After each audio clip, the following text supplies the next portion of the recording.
Hello, everyone, and welcome to a very special episode where we're talking all things Women's FA Cup Independent Club Special with me, Freya Taylor-Hall, from the Absolute Women's Football Show. I'm delighted to be joined. As you can see, we've got a very full panel this evening from some very important people within the world of women's football and what it means to be a part of a network, either owning a club, playing for, being a part of, and just to really see behind what happens in the women's football pyramid when you are an independent club. And of course, this weekend, another main talking point is the Women's FA Cup second round proper, which sees tonight's guests go head to head, and we can't wait to talk to them all about that. So we've got some introductions for our lovely people on the screen here. So from Worcester City Women this evening, we've got club owner and CEO Nicole, Allison, and midfielder Clara Zaffignani.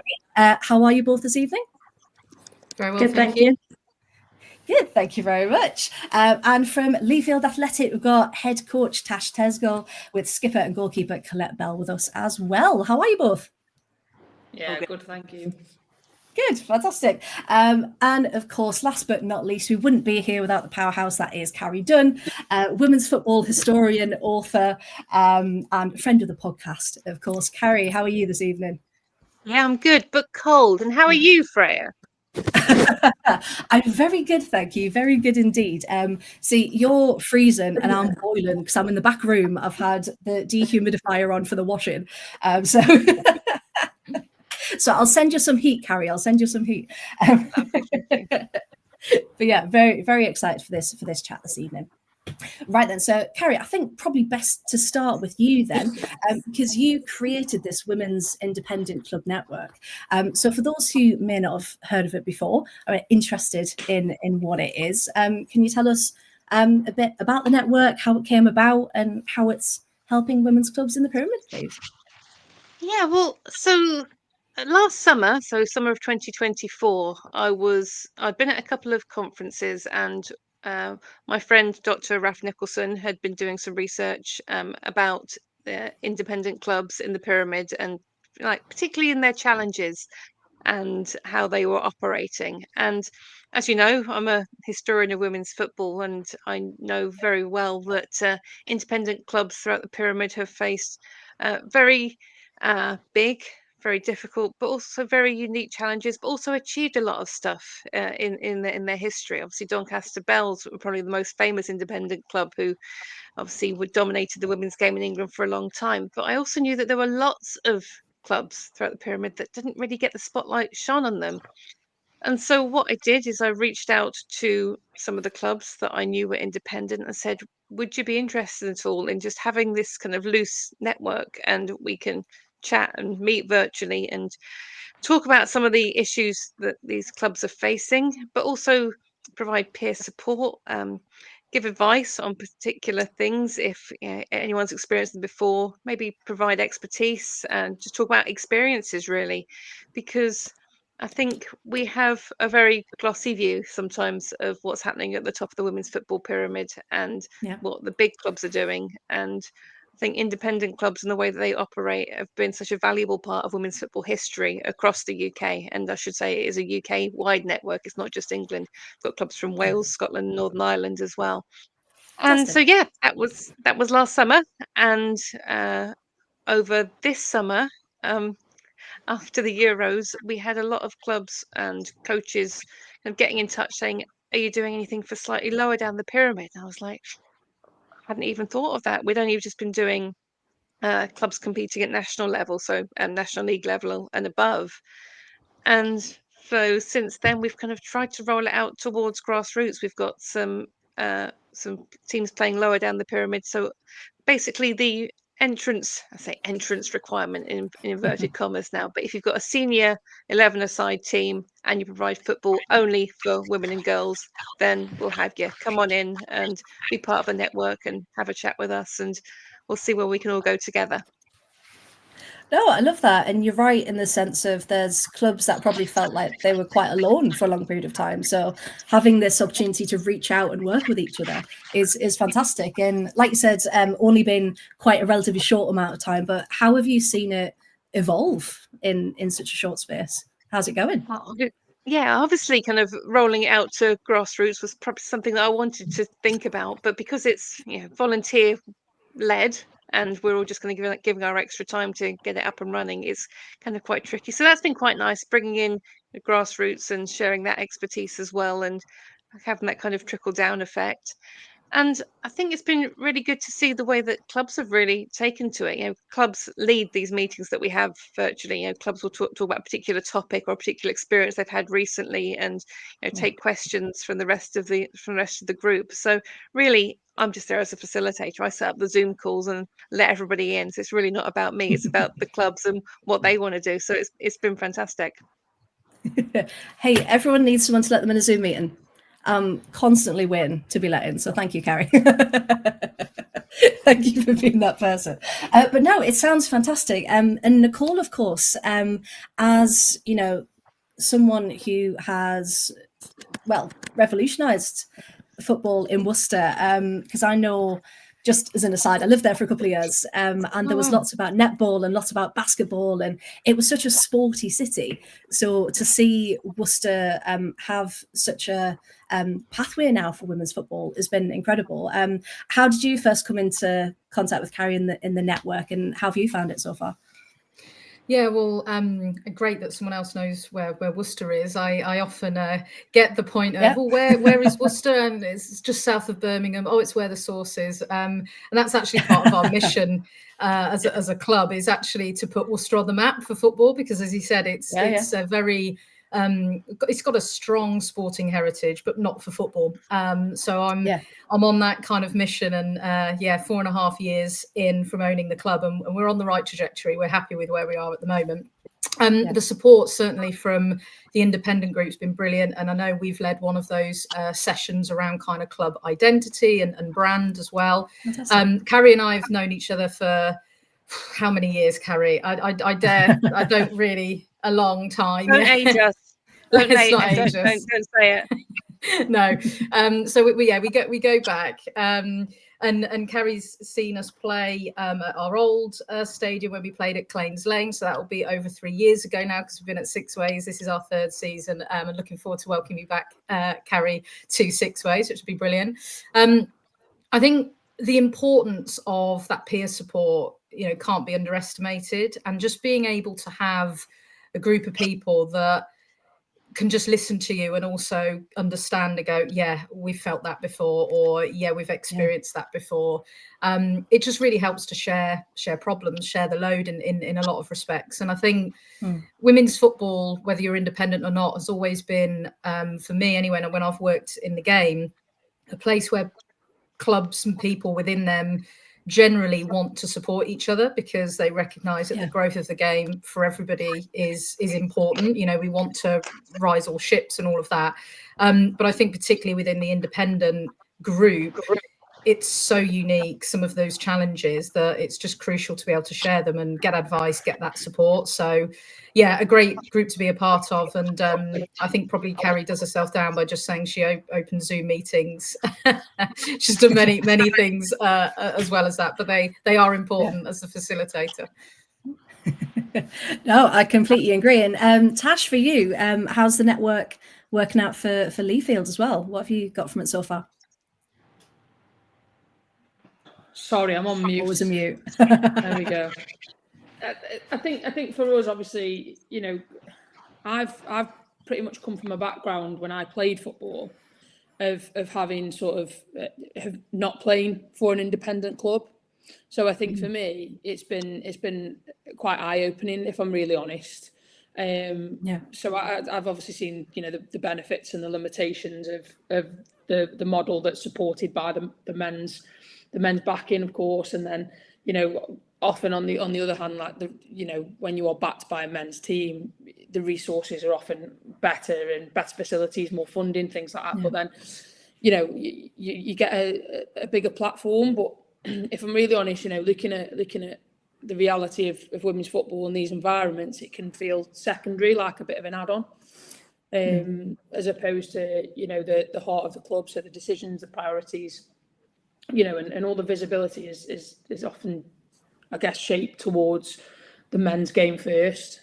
So I believe that, you know, that's why independent clubs like ourselves and Worcester, it just feels different. The women's game isn't an afterthought. It's an identity. Every ounce of, you know, the energy that we put in, every tradition, every bit of pride is built around women and girls playing football. Yeah. For me, listen, I said when the FA Cup draw was made, thank God we're at home, because the atmosphere at Six Ways is incredible. And to go there and to see that as an independent club that wants to get to that stage it's pretty amazing. I think it's difficult to go to a club like Worcester in an FA Cup at Six Ways, because the atmosphere is it feels more inclusive. The community is absolutely invested into that team. And the players know that they're not just part of this little side project, essentially. They're part of, you know, they're part of this big main story of being an independent football club. So for me, the difference is pretty huge. I've seen it from both sides now. So I think for me, you know, playing for a men's team, men's back team that can give you the structure, great. But the independent women's club gives you essentially ownership, belonging, and the sense that you're building something that truly represents you as an individual, and that's something that I feel quite passionate about. So seeing both sides of the scales has been really, really eye-opening for me. And yes, it's great to be part of that structured, you know, club, but I find that the independent clubs do give a lot more to the people, if I'm really honest. Yeah, no, I completely get it, because you want, as a club, to be able to really represent what you stand for and bring the fans in, because that's what they want to support. And it's not, like you said, it's not an offshoot. It's not we support. I grew up in the Northeast, so I don't support Sunderland men, so I'll support Sunderland women because they're playing and the men aren't. You don't. You know, it's great when people support both, but you want a club that doesn't have to be restricted to what the men's club's done before. Absolutely. And Nicole, kind of coming back to you, is that something, just reading the website, one of the first things that hits about the club is how it is at the forefront, and the ethos you've got, it's Rise, isn't it? That really comes through. Could you tell us a bit about this, how the club is, what you really wanted to build with Worcester City? Yeah, well, it's very purpose driven, and I guess it comes back really down to my story. So I'm from Worcester originally. I was born and brought up here, and I'm nearly turning 40, so that'll tell you when I was playing football and there wasn't many girls teams, I can assure you, when I was growing up here. And me returning 5 years ago was built on this dream of actually trying to create something that I didn't have here, and to create and build those pathways. So the club's ethos and philosophy really has been built on that purpose of creating opportunities for women and girls on and off the pitch, because I've been fortunate to have a career off the pitch, obviously played and coached as well, but then I went down the off pitch route and into sort of the business side, working in both men's and women's football. And for me, the people within Worcester, young girls growing up, they couldn't really dream of having a job working in the professional side of women's football if you wanted to stay in Worcester. So the purpose is very much about creating those opportunities, and the actual football and the results are a vehicle for that. Rise, as you've mentioned, we did a piece of work nearly 3 years ago now with the coaching staff and the players, some of which are still with us, about what the club means and about our journey that we're going to go on. And essentially we came up with this word Rise, because obviously it spells rise. We want to rise through the pyramid, but it also stands for our key values, which are respectful, inspirational, successful, and exceptional. And we talk about those throughout the weeks, you know, whether it's at training, on match days, whatever it is that we do from an off-pitch perspective as well, is everything that we're doing meeting those values, which I think is key. And it goes back really actually to, I think, you know, Tash's point of that actually being independent, you can create your own values and your own vision and your own purpose. You don't have to follow on from something that's kind of been created for you, or that you feel like you have to follow because you're bolted on or you're an offshoot. And that was really important to me. When I created Worcester City Women, it was that we have to be able to create a path and be in control of our own destiny. And yes, there are some really tough moments because, again, as Tash absolutely rightly highlighted, facilities, funding, resources are scarce when you're building something essentially from scratch. And it's going to take a longer time to maybe reach some of those levels that those clubs naturally maybe inherit when they are part of a men's club. But ultimately, I believe that the long-term sustainability of women's football is going to be very much driven by independent clubs.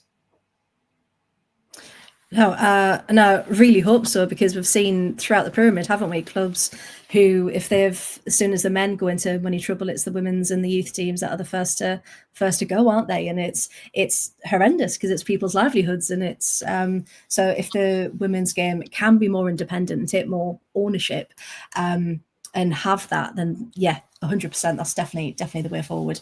And Clara, hello, new signing this summer to Worcester City. Now, everything Nicole's talking about the ethos, about what the club represents, is that something that really drew you to the club and why you wanted to sign for them?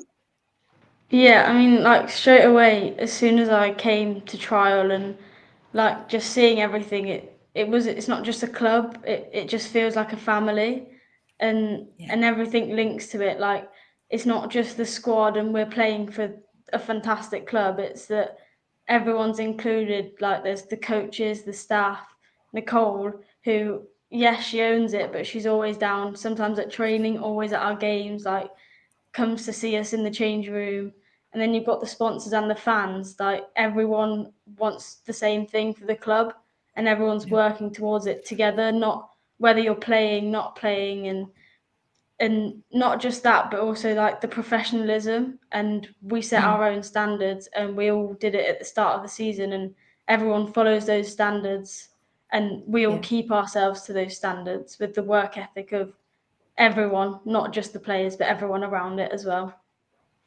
Oh, I love that. And it's a bit like with any job, really, isn't it? If you really believe what you're working for and what you're going for, then everyone will be at that high standard, won't they? Oh, I love that. And how was it playing for an independent club versus if you've played at kind of male owned clubs before? Have you seen that difference between the two?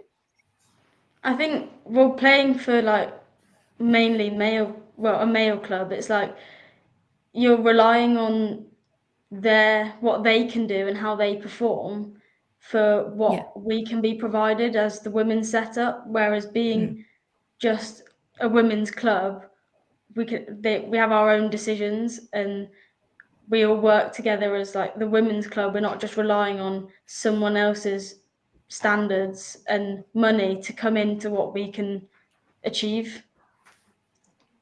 Yeah, no, 100%. And it's how you're all speaking about the club and about what it stands for. It just like it makes me want to come along. Like, I'll find a weekend. I'll come to a Worcester City game. Do it, Freya. Come on, get yourself down to 6 ways. I will. I'll give her an email. Come and do some press for you. Brilliant. I'll get in. No, and I want to, because I remember driving past Six Ways, because it's off the roundabout, off the motorway, isn't it? When you come off, just off the M5. And I remember the huge. I remember the huge billboards. So this is on at Six Ways, and so to see women's football there is going to be incredible. So yes, I will. You can hold me to that. Absolutely. Good. Now, Tash and Colette coming to you, of course, from Leafield. Just about recovered from, was it a last minute winner yesterday? Tash, you're on mute again. Come on. I wouldn't say recovered, Freya, to be quite honest. Honestly, ridiculous. This is just the tonic, right? Talking about it. Yeah, that's what this is. I love it. Now, currently second in the league. Fantastic so far. Colette, how's the season going for you so far? I mean, Enjoying it? Yeah, it's been really, really good so far. I think similar to what Clara said, like the standards that we hold ourselves to, you feel both on and off the pitch, are Yes. and I think that's then obviously reflected in the performance that we're showing on the pitch and the results ultimately. Like, I think thinking about how obviously, so this is my 4th season at Leafield now, and thinking about how the last couple of seasons have gone, potentially before Tash came in. Leafield was down the bottom. We were scraping by season, just avoiding relegation.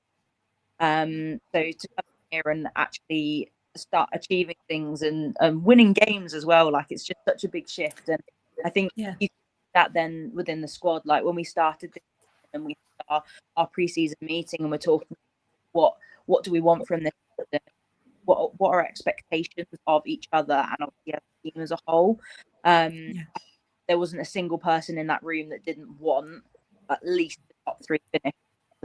Definitely. Yes. Yeah. You can standards that so I think start the season, lose a couple of games that were more challenging, and then like even the 2-0 against Peterborough from the week before, I think we've shown a really good front of ourselves. We've put ourselves in quite good stead to go and challenge for those top spots at the top of the table.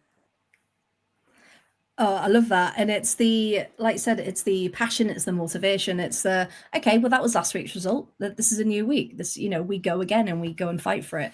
And Tash, if people aren't aware, Leafield as a club, Leafield Athletic, could you tell us a bit more about the history of the club, kind of where you're based, and really what the ethos of the club is like, please?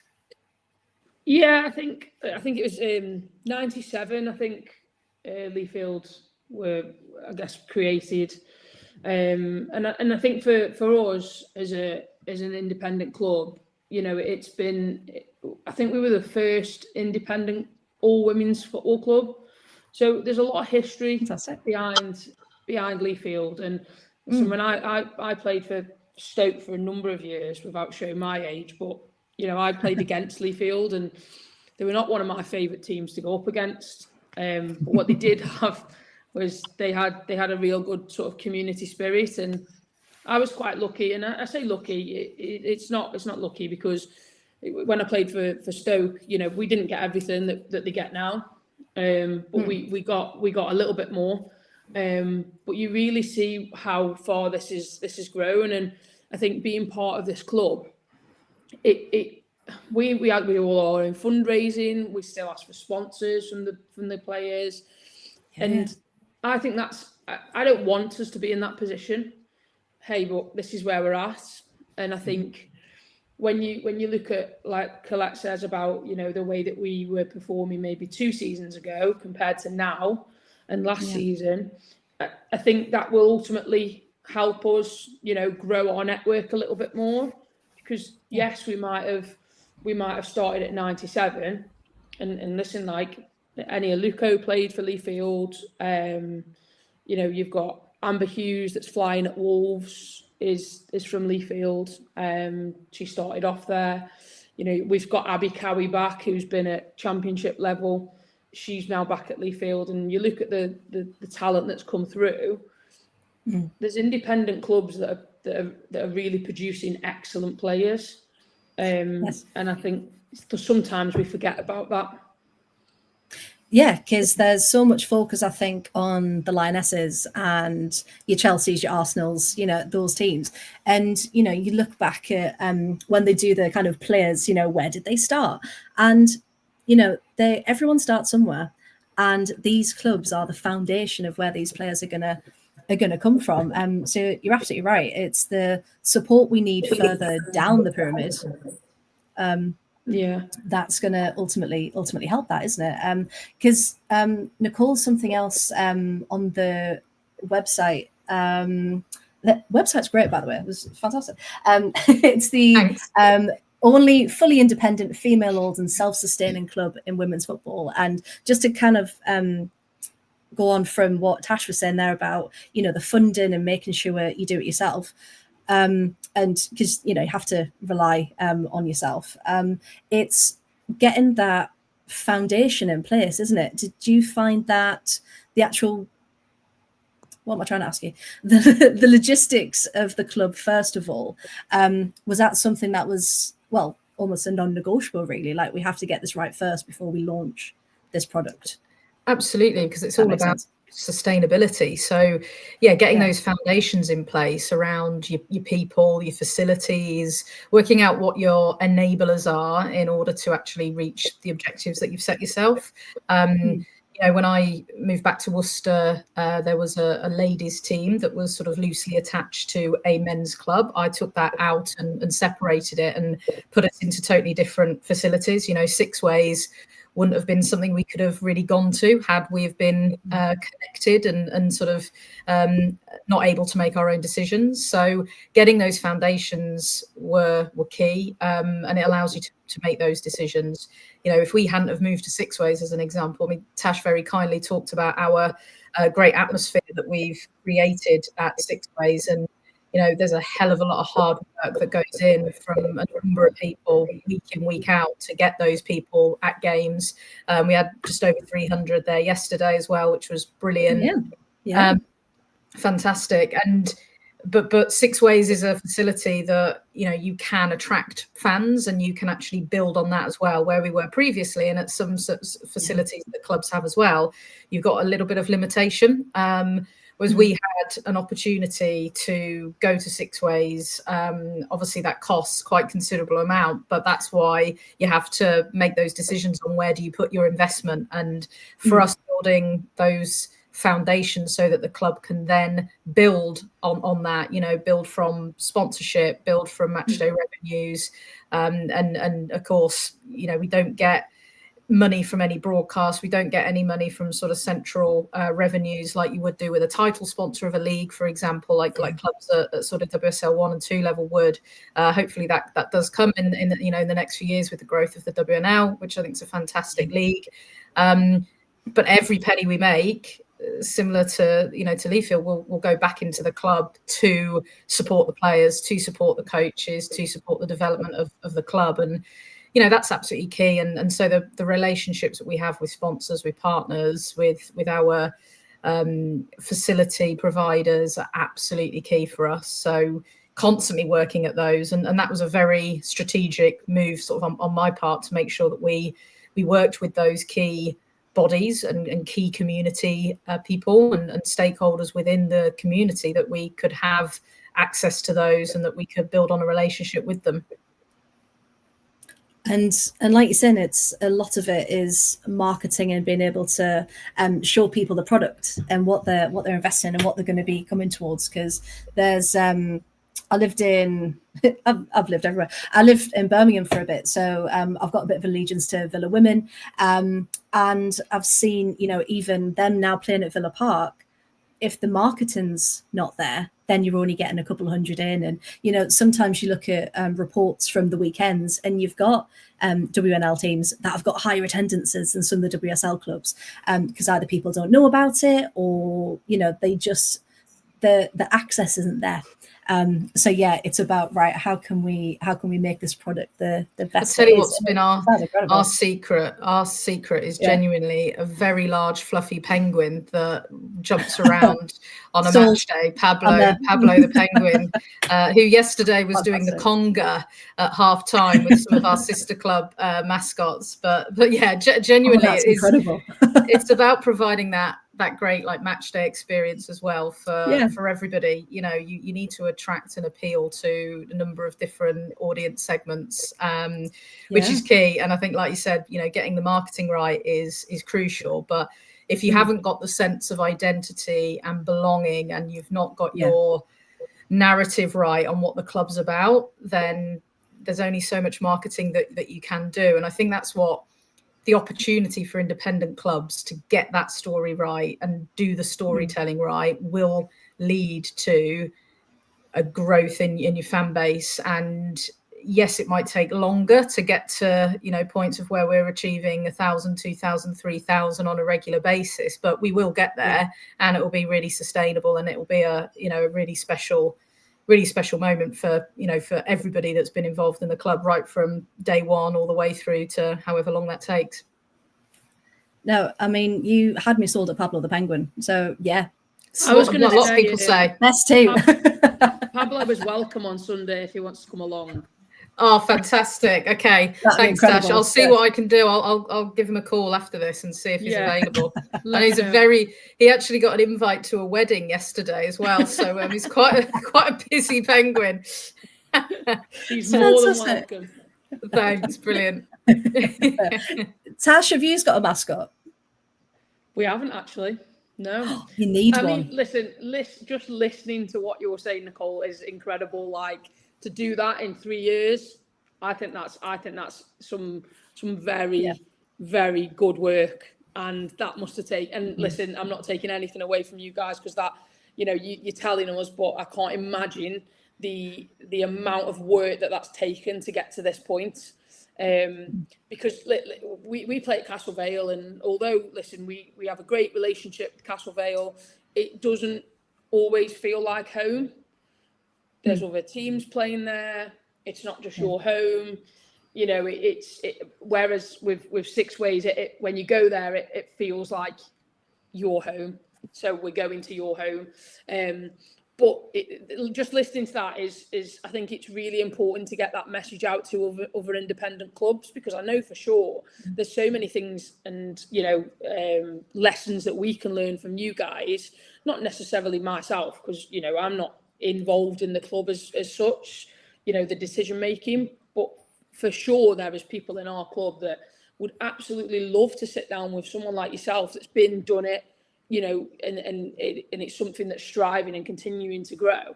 And I think that women's football needs more of that for independent clubs, because at times it can sometimes feel like you're left behind, and you always hear the murmurs of, independent clubs won't last because big clubs are paying money and X, Y, and Z. And there is hope for everybody. There really is. And I think it's important that message is out there. However that's out, it needs to get out there, because it is possible. 100%. But it does take time and a lot of hard work. I have no doubt. Independent women's football and the clubs are essentially built by us, for us, thriving because of us. That is how I see it ultimately. But you guys are at a really good level, and I assume, Nicole, you are nowhere near where you actually want to be. You want to get, you want to take things further.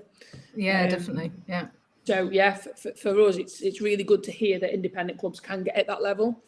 It's like you said, Tash, it's about, we want to be that kind of blueprint, and as independent clubs, don't we prove that point that actually our model can work. We can be independent, we can be female led, and it can work, and it will work, and it will be really sustainable.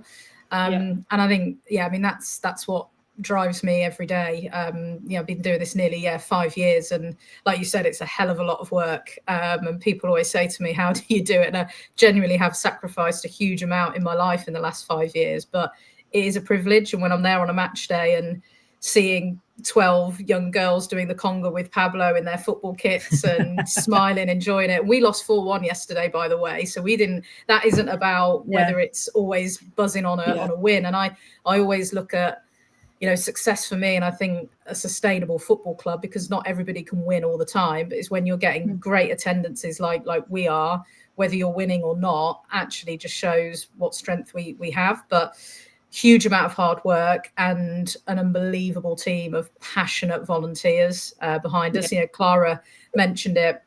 As a player coming into the club in the summer, I think could instantly see the support network that we have, like not just on a match day, but at training and everything, whether it's on pitch staff or off pitch. You have to. And I've been, incredibly fortunate to sort of galvanize a group of people locally that, again, want to put Worcester on the map for football, want to do something special. And what's great as well is that's not just women either. That's a really real mix of incredible male allies that want and feel that this is different and make it our home. And it's great. It's lovely to hear that feedback, Tash, that, when you come to Six Ways, you can feel that it is our home, because obviously there's a professional rugby team that plays there now, and there's a men's football team that plays there as well. So we do a lot of work to make sure that on a Sunday, that actually does feel like home for us. It's not like it belongs to us or it's just us. We do a lot of hard work. So I think like you said, it's key to get those messages across and really highlight the success of independent clubs, because there are those sort of negative sides that maybe gets picked up more so on the news and in media, that an independent clubs maybe sort of falling down the league and down the pyramid. How are they going to survive? But actually, the success and brilliant work that Leafield are doing, sitting second in the table, playing brilliant football, it's great to see. And I think the more that we can shine a light on clubs like ours, the better. And I'm sure it'll be a great game on Sunday as well. If I can just pop in there, I mean, what Tash was just saying about being able to pick the brains of someone like Nicole. I mean, that's kind of the idea behind the network. So Leafield are quite new to the network. And so I know that I've spoken to some of their committee, and they've got such big plans, and it's just a matter of being able to roll out some of these things. But I think Nicole also touched on something that's really important, which is that success doesn't necessarily look like you might expect it to. I think particularly for independent clubs, and it's something that I bang on about a lot, because I've been in football clubs before where I've been volunteering at Grassroots, and we've run recreational women's football sessions for women who have never kicked a ball before in their life. And you get 4 women along and they have a fantastic time. And they're like, well, when can we do it again? And then you get people from the club going, well, didn't really get very much interest. Is it really worth running these? I'm like, we got 4 women along who have never played football before. That's everything. Yeah. That's literally all I want in football, is for those women to be able to play football.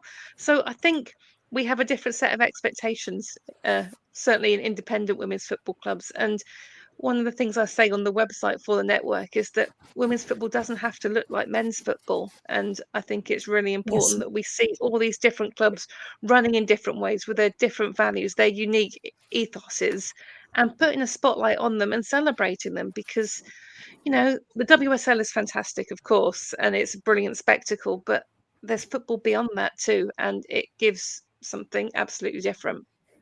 Yeah, I agree. It's a lot more exciting further down the pyramid as well, in my personal opinion. And if Sky Sports Halo has taught us anything, that women's football does not have to be pink and sparkly with nail varnish for us to understand and to play. Now, speaking about independent, feel free to either comment on this or not. London City Lionesses are always painted across the media as, this is an independent club, and this, look what can happen. They don't have to be backed by, a men's team, that kind of thing. But independent, when you've got a billionaire behind you, is very different to a community-driven family. We've talked about infrastructure. We've talked about making sure those things are in place, so you have got a sustainable product. So I just wanted to ask, how does it feel when you see things about, look, an independent club, and does that look like what independent is to you, really? And that's to anyone who'd like to jump in on that. Tash is shaking her head. Let her go first. So I think, I mean, correct me if I'm wrong, but I'm pretty sure London City Lionesses were built off the back of Millwall. Is that right? Yes. Yeah. Yeah. Yeah. They're kind of an offshoot, and a bit of a breakaway. It was a whole mess, but yeah. Yeah. I think for me, yes, listen, it's fact that they're independent because they're not linked to a men's club, right? Yeah. But I don't know how you can talk about a rapid rise when you've got I don't know, is she a billionaire, millionaire? I don't know what she is, but she's got some money. How is that? How is that? In comparison to a Worcester or a Leafield? Yeah. And it is a bit of a grey area, I think. Yes, factually they are independent. They don't have a men's team to back them, but they've got a billionaire that backs them. That rapid rise have happened without that without that infrastructure and that monetary value. Potentially not. Yeah. Listen, Nicole, you might be better answering this than me. I see it from probably a different view. I'm like, listen, not independent. They've got loads of money. No, thank you. They're not independent. They are, but they've done it a different They way. are, but they're not. They are, but they're not. Yeah, they definitely don't feel very relatable to us. That billionaire status, not really, sadly. No, like you said, I mean, their fact is they are independent. I think the key word is sustainability, isn't it? And you know, look, like, yes, fair play. You know, to Michelle Kang, she's come in and done what she's done, obviously not just with London City, but with the other clubs that she owns as well. But it doesn't feel that relatable to us, to be honest. It doesn't feel like, you know, they're, you know, some of the challenges that we might have. Oh, how did London City get over that? Well, actually, because they could just buy a training ground, or, you know, because they could. I suppose. Like, I always look to a club like Durham and just think how incredible Durham have done. Yes. When I was general manager at Tottenham, the Durham were in our league as well. And so to see, you know, what they've done as a club, I think they started around about the 2014 kind of year, being in obviously as like kind of youth teams and going through. I was at Tottenham 2017 to 2019. And then how they've grown from there and continued that sustainability, and with their partnerships and foundations, I just think that is incredible. Yeah. That to me feels a lot more relatable. The people feel very relatable.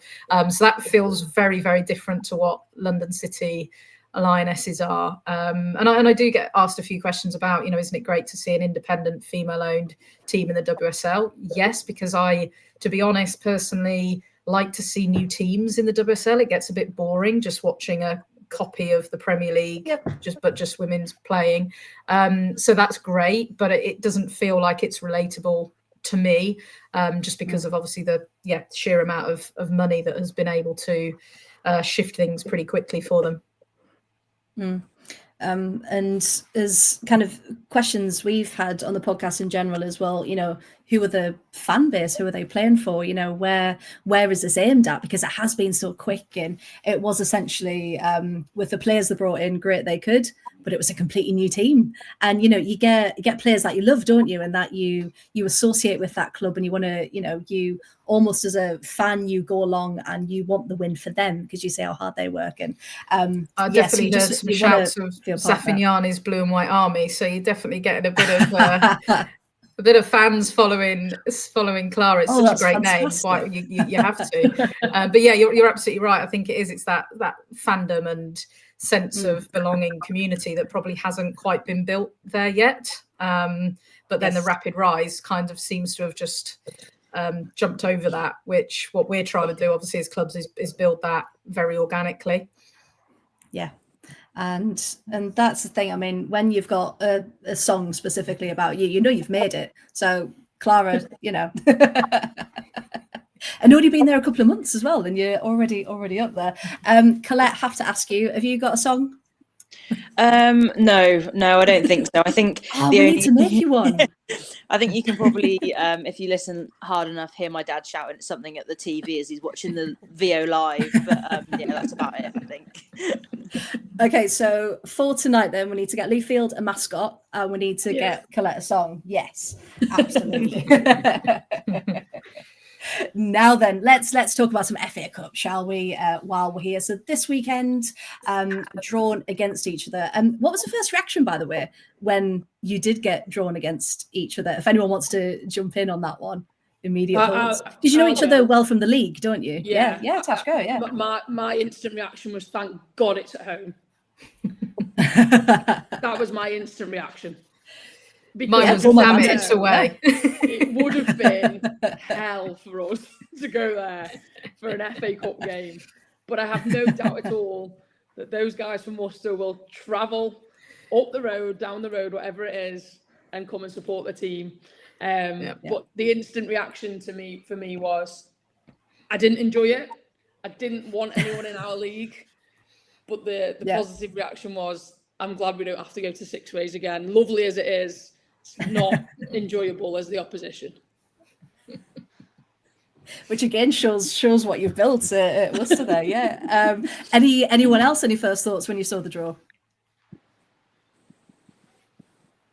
I was so pleased though, because I was obviously looking out for my independent clubs. I was thinking, I wasn't thinking Exactly, kind of yeah. like who's going to win, who's going to lose. I was thinking this is fantastic to have two of the independent clubs drawn together, and it's bigger than just an FA Cup match. This is a chance to showcase some of the brilliant stuff that both clubs are doing, and what can be achieved. So yeah, Yes. that was my kind of little utopian vision of the future when I saw the draw. Which really we need to be broadcast now, don't we? So if any broadcasters are watching this, we need someone with a camera down at Castleville recording it, because it's going to be a Wear good a match. Sky Sports halo when you need them, yeah.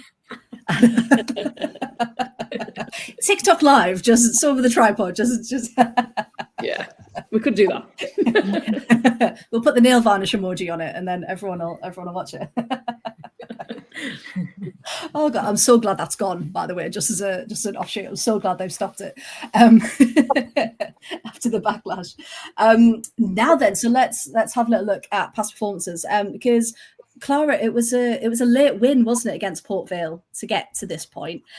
So how are you feeling at this point in the competition? Are you ready for the weekend? Yeah, I mean, I think I personally feel ready, and I think as a team we're ready. Although we lost on Sunday, I think we're going to bring that energy and work hard at training Tuesday and Thursday with analysis and everything that we do to prep for this game, because it's such a good opportunity for the club and for us to continue, and it's going to be such a close game. And again, the enthusiasm is fantastic, because Nicole, what's the club's history in the campaign? Because I swear I did try and do my research, but the website I looked at, womensfacup.com, had the old Worcester women, and it didn't have you guys. So I need to contact them and tell them. Tell them, yeah. Yeah. So we've reached, and under my ownership, we've reached the second round proper on 2 occasions. So last season we got to this point, played West Brom away and lost to West Brom. The year before that, we got MK Dons at home and lost 3-0 to MK Dons. Although we MK Dons were very strong at that time. They've had a bit of a change since then, but we held them to a 0-0 at half time. We did really well at that point. Prior to that, we got to the first round proper, and we got knocked out. I think it was 5-4 in extra time to Coventry Sphinx. That was my first year. So it's a chance for us to make history, to get one further than we've ever been before, for sure. But it was a last minute winner against Port Vale, which was a particularly stressful game to watch. I can imagine. We were missing Zaffignani in that game as well, actually. But it was, in credit to Port Vale, they're a tier 5 side, but they really, really did play well, made it extremely, extremely hard for us. But we got through, showed a lot of character and resilience to do that. Sometimes you need to not play the way that we normally would, but we got the result. And Sunday, like Clara said, is just a great opportunity to showcase what brilliant level and standards and product actually women's football is at this level. And from the games that we've played against Leafield before, they've been really good games. And, I think, whilst I'd have loved it to have been at Six Ways, obviously, we are going to bring quite a few fans with us. It's only about an hour up the road. So I know there's a fair few people. See if there's space for Pablo in the back of my car, and we'll give it a good go. Pablo needs his own penguin mobile, and that kind of this could be a whole thing now. You can see what I think if I invested money in that, there might be something before investing in something else. There might be a bit of a problem, but we'll work to that. We'll put it on the list. I love it, but that would be the talk of the league. See that penguin mobile coming out of Sixth Ways. It'd be waiting for McVitie's to sponsor us with the Penguin biscuit bar now, you see. That'd be great, wouldn't it? That could be a win. Do it. Get an email sent tonight. That's because Colette for Leafield, it was a very slight 8-0 win against the Crusaders last time out to get to this point. How are you and the team feeling about the campaign? I mean, I think we've been quite lucky potentially with the teams that we've got so far. I think a couple of lower league sides, which although Tash will say every game is a challenging game and you have to take everything as it comes, which 100% you do. I think when those draws come through that hopefully you would be expecting to go through, which is definitely what happens when the FA Cup comes around. There usually is an underdog. There usually is a team that's expected to win. I think that's what the beauty of this tie is that actually there isn't an underdog in this fixture. Yes. Everyone is expecting it to be a really, really good game. And I know personally from this round last year when we were drawn away to Norwich, that was just all I was thinking of when the draw was happening, knowing that away at Norwich last year with the worst storm in the entire world, where they were taking throw-ins from the halfway line and it was landing in my box. It was just absolutely ridiculous. And it was the hardest game. And Tash had made us all cry before the game anyway, because we were talking about why we played football and why it was so important to us. So it was a big day. And I think now definitely being at home will make a difference, and just having those familiar environments. But I think it'll be a really good match. Yeah, no, it sounds it. And Tash, for you, you looking forward to the weekend? Yeah, listen, I don't think I look forward to weekends anymore. Tash never looks forward to a Sunday. Never. No. Do you know what?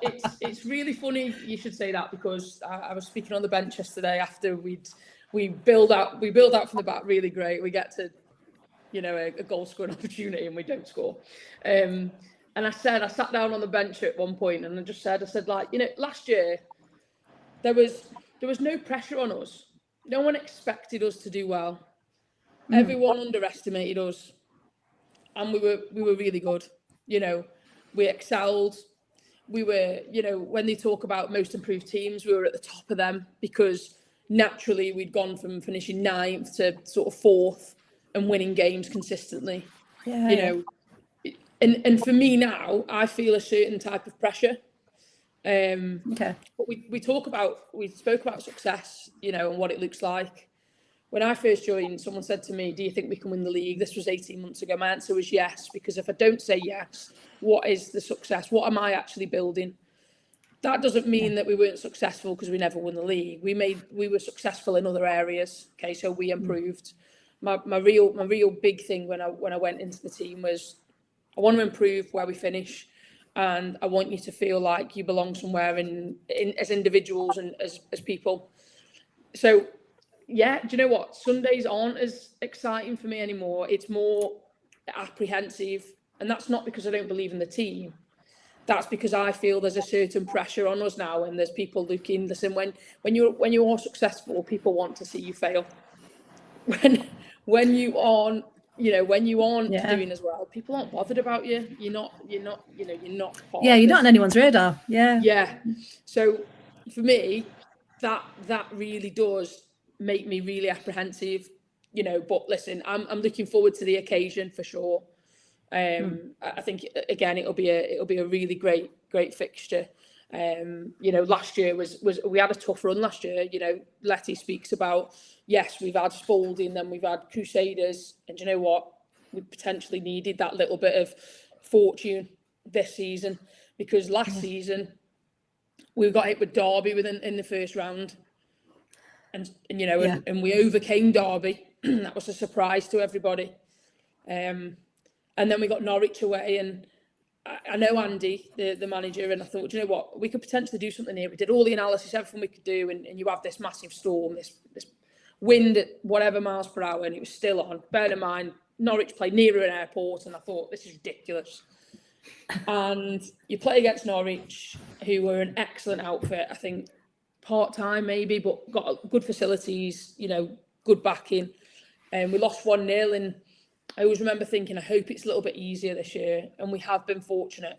And then obviously we've come up against Worcester, and I will say it, you know, and I'd say it to the girls that we're under no illusion that it's going to be a difficult task.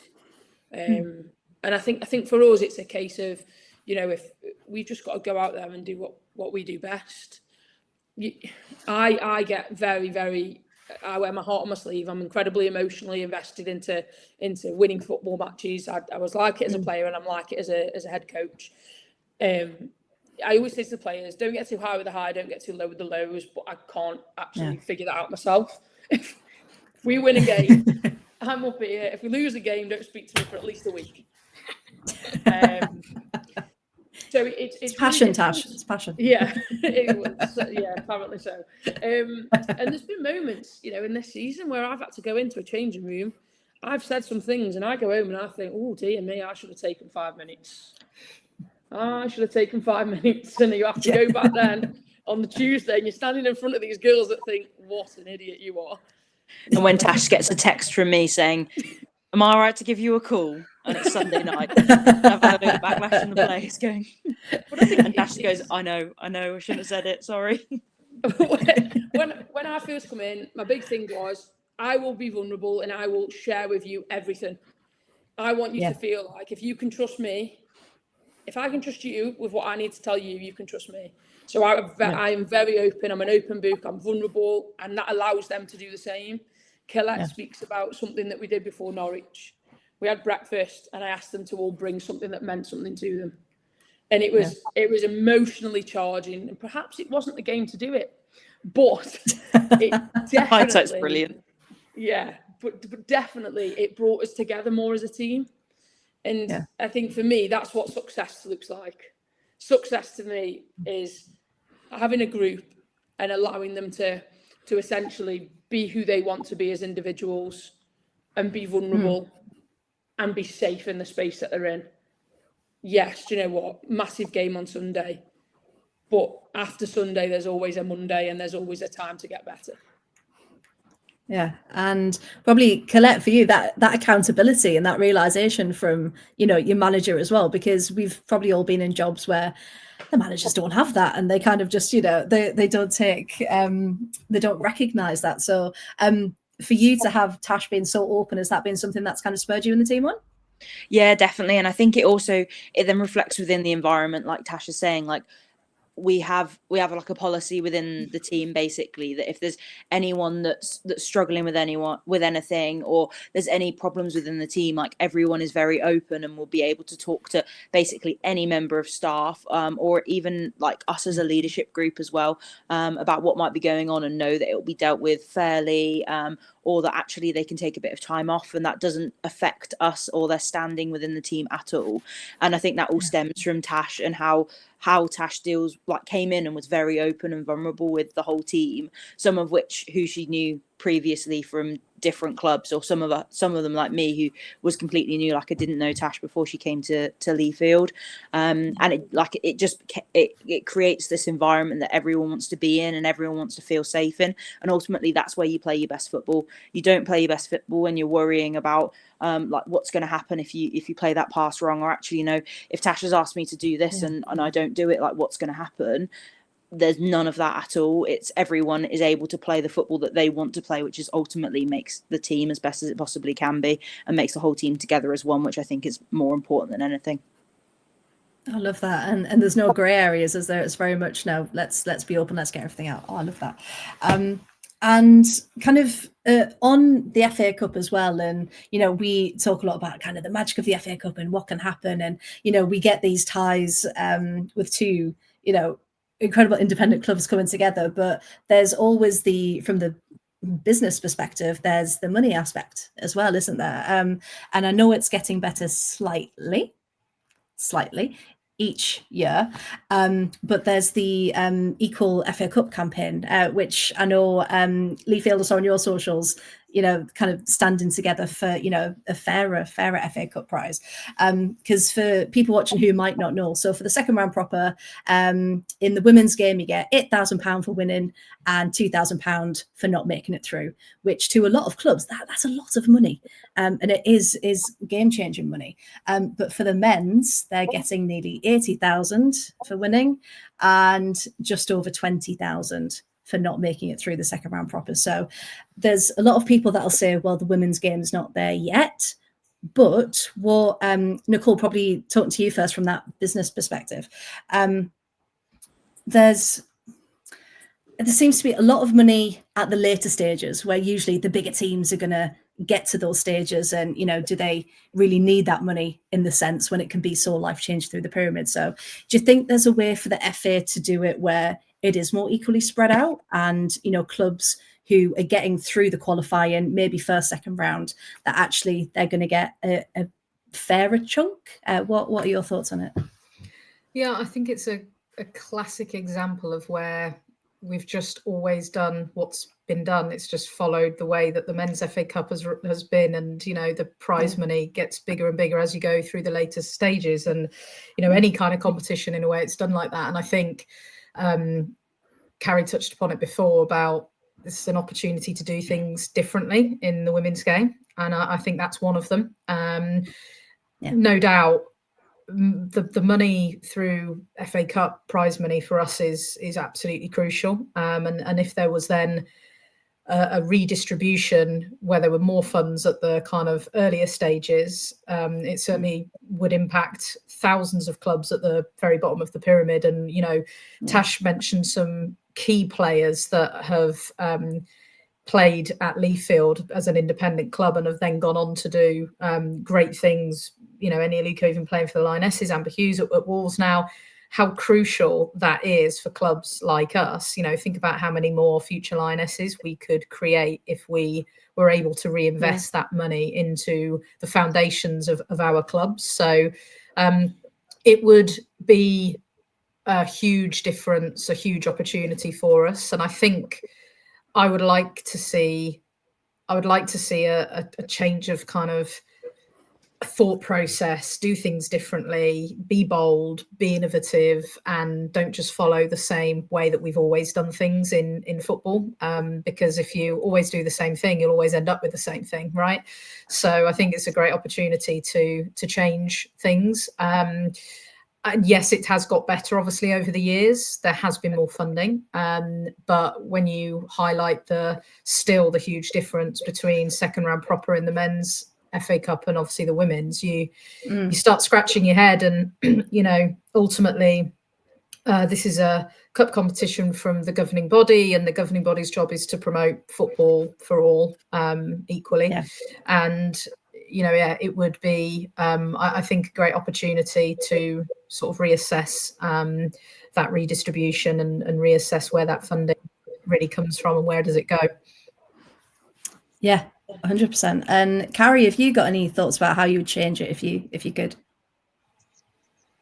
I have a lot of thoughts, and probably not the. I knew you would. To go through them all, but I guess as Nicole says, it's a prime example of what I was saying about this is a chance to do things differently in the women's game.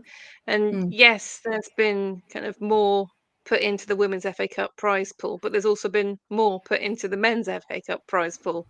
Yes, there's more money, but actually the gap between the men's and women's FA Cup prize pool is getting bigger, I think. It's ridiculous amounts of money. And as you say, some of that money that could be put in the earlier rounds could be absolute future changing for some of these clubs, because, okay, so the men's second round winners and losers are getting 10 times more than the women's second round winners and losers. Yeah. Things don't cost 10 times less in the women's game just because they're women. Exactly. We had the same bills are there. And I think it's kind of a slight illustration that there's maybe still an expectation that women's teams will be an add-on to a men's club, that there's a men's club somewhere or a billionaire owner that will subsidize stuff. Whereas obviously with independent clubs, paying your own bills, sorting out your own rent, all this kind of stuff, that money is so important. So I think maybe that's something that needs to be reviewed. Yeah, because what you said there about kind of being add-on to maybe the male-dominated clubs, it's almost a bit like pocket money, isn't it? Like, oh, go on then, we'll give you the 2,000. But it's so life-changing. Because Tash, I mean, what the club could do with 80,000, I mean, that'd be pretty life-changing, wouldn't it? Yeah, it'd be great. We've said obviously the younger teams, you know, from the Wildcats and every sort of other younger age group that we have play at Rumbush Lane. And listen, it's great, but I just always think, you know, imagine we could build a Castle Vale at Rumbush Lane. You know, that's the kind of funding that the FA Cup, if we had that equal prize money, that's the kind of thing that could literally change the club. You know, because then you get your own revenue, you have someone that's there all the time, you know, it becomes like a real business essentially. You know, people can work there, you get more volunteers, you have a home, and I think that for me would be incredible. Like, you know, that's what you want to aim for, but there's so much finance that goes into that. And you know, if it was equal prize money, you know, like you say, the amount that we'd get, win or lose, is really substantial. So yeah. And I do think you probably become a little bit of a victim of your own success. So like when I first joined Leafield, we played at Rumbush Lane. That was our home ground. And as we've got better and as the league has demanded more of us in terms of facilities and the players that we want to attract, like we can't play at Rumbush Lane. It's not, the ground isn't good enough. We'd have way too many games cancelled across the season because obviously it's a grass pitch. It's not got any stands. It's got sheds for dugouts. Like you wouldn't be able to play there, even though we desperately want to. Because I think, you, like Tash is saying, if you've got the under nines playing there on a Sunday morning with us kicking off at 2:00, it'd be so much easier. Exactly, yeah. And it's a quite a distance for them to come if they are local to Rumbush Lane, which is more kind of Withall way around Birmingham, and come all the way up to North Birmingham to Castle Vale. A lot of children, they can't do that, or they don't have parents that are able to take the time to do that. So I think that's a big thing. And I think also with the FA Cup, thinking about how it affects us as players as well, I would absolutely love it if we could be shielded from it, because there's so much talk around the finance. It almost puts that extra bit of pressure on the players that no matter what happens, we know, oh, the club could absolutely do with that extra £8,000. Like, imagine what we could do. Like, just thinking about having like gels before the matches and getting sweets in the changing room. Like this season is something, getting names printed on the back of our home and away shirts is something that Leafield has done for the first time ever. And we've been promised that for the last 3 seasons, but we haven't had the finances to be able to follow through with that. And just little bits of money, like it's not a little bit of money, but just being able to have that extra bit of money in the pot, we know it's going to be fed back into us. And I think it makes a difference, but also does put the pressure on us in the as well. And that's the reality again that sometimes the media forget, don't they? You know, they're focusing on the shiny trophies and things like that, but actually, you know, you want a stadium, you want facilities, you want, you know, the basics essentially, so you can play your best football and, you know, be the best team and club that you can be. And for this weekend, then, would anyone like to be bold and make any predictions? No. Anyone brave enough? No. You know, I thought that might be the answer, but I thought I'd just ask. Perfect. Right then, before we go, I do have a fun little game, a fun little question for you. Now, Clara and Colette as our players this evening, player representatives. If you could choose to play any stadium in the world, and it was 1v1. Who are you choosing as your opponent to go against? So what stadium would you like to play in? And who would you like to go against for whichever trophy that you like? Well, for me, stadium, it's got to be AC Milan Stadium. Oh, very good. Okay. Yeah. Well, that's who I support. That's who my whole family supports. And I've been to many games, like watching now. I just feel it would be great to play there. No, I love it. Yeah, because even the women, the play, is it the Arena Civica, the women play, and they've got these like beautiful arches. around it, and it's just it looks so much better than the stadiums that we that we have. Oh, I love it. Okay, Clara, how about the player that you're going to go up against? 1v1. Anyone in the world? Anyone that you like? Well, like, Could be someone from the team that you know can beat, or anyone, literally anyone. Under pressure. Tell you what, have a think. Have a think. Colette, anyone that you're thinking? What have you got a stadium in mind? Oh well, I think I would have to go for Anfield, and purely for the reason that the player that I'm gonna pick to go 1v1 against is Tash, because I think that I would beat her 1v1, and it would be at Anfield, and she's a massive Liverpool fan, and I think that would just be really funny. Nicole, Nicole, we're after a new goalkeeper if you've got one spare. Yeah.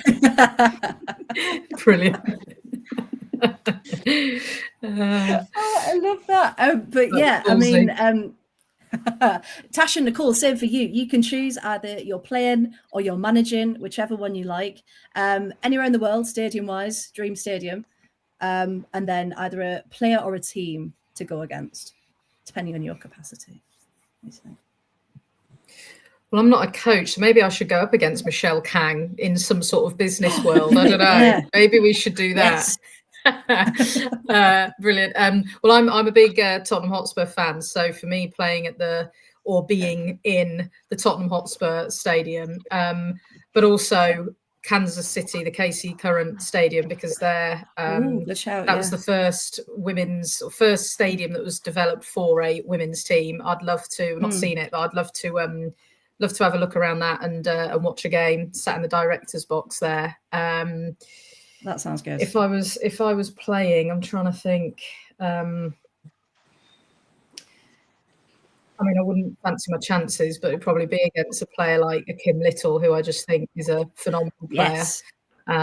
So I'd like to grace a pitch with somebody like that, but I wouldn't fancy my chances, that's for sure. Do it at the moment, Nicole. She's injured, so you might be all right. Oh, well, brilliant. Yeah, I'll be all right then. I was going to say, we never said you had to win the one-on-one. Just no, that's true. Yeah, exactly. Just stand there. Yeah. Maybe Michelle Kang and I ought to have a 1v1 on a pitch somewhere. That would be cool, wouldn't it? I would fancy my chances on that one, actually. We'll get it arranged. I'll drop an email off and see if we can. Pablo will come for that one as well. Yes, Pablo can be your bodyguard. You can get them. I love that. Tash, how about you? So I think let's go Wembley and let's have Serena Wiegman in the other dugout. Oh, I like that. Nice. Yeah, I do.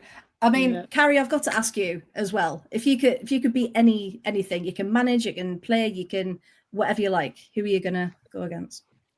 I'll tell you what I would really like to do, and I think this might actually happen, is I want to organise a mini tournament, like perhaps a pre-season thing, with all my independent clubs, network clubs, and we'll have a pre-season tournament, a knockout thing, and we'll have a trophy at the end. And we'll even invite London City Lionesses. Will they donate the prize? For the more wholesome, yeah, they can donate it. For me, for my player, I think Clara, who have you thought of? At San Siro, I think I'm gonna have to go against my brother. Perfect. Yes. We've done so many 1v1s in the garden, in the house, with like mini footballs, playing in goal. Yes. I think at San Siro, where we both support, it's got to be against him. It's got to be the Zaffignani derby. I can see it now. It's just going to be all over. We'll get the flags. We'll get the posters built. Oh, I absolutely love that one. Perfect. Right then. Just to wrap up then. So this weekend, Sunday, 3:00 Sunday afternoon, if people are around at Castlevale Stadium, please make sure you get down because it's going to be such an incredible match. And just kind of to wrap up, Nicole and Clara, will come to you first. If you had to sum up a Worcester City match day in 3 words, what are you choosing? And Tash and Colette, this can be your thinking time for your 3 words. How would you sum it up? Or the experience? Fun, inclusive, I like it. and tense. Penguin.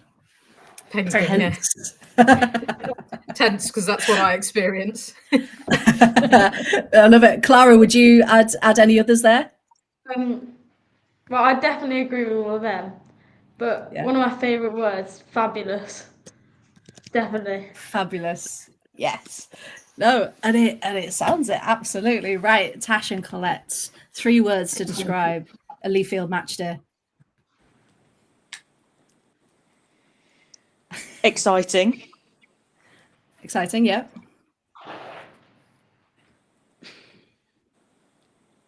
Dramatic.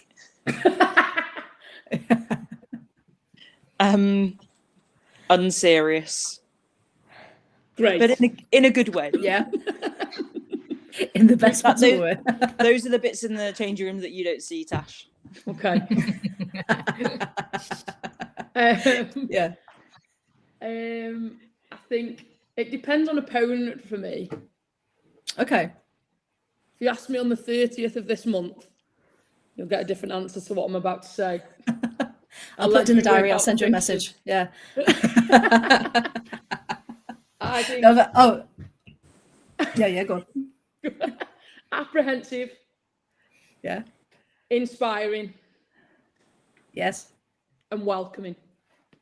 Welcoming. Perfect. And Tash, one final question. Are you going to be mic'd up for this one? Because I thoroughly enjoyed those videos on your socials.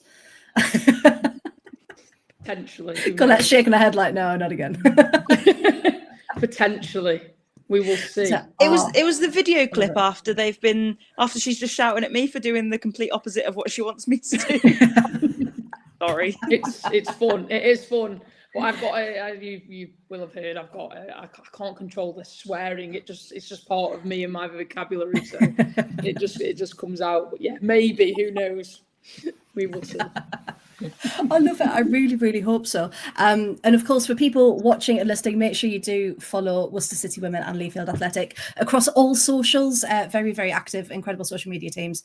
And Carrie, thank you so much for bringing us all together. Any final words from you?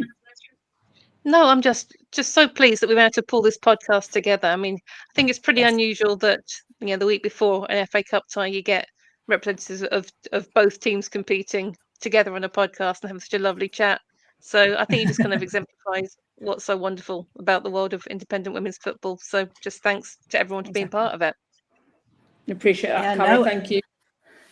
Yes, thank you, Carrie. And thank you, everyone, for joining tonight. And for those people at home who are watching and listening, we'll be back on Wednesdays with our usual Absolute Women's Football show. And we can't wait for this episode to go live and to show everyone about Worcester City Women and Leafield Athletic as well. So we'll leave it there for this evening. Thank you and good night. Thank you. Thank you.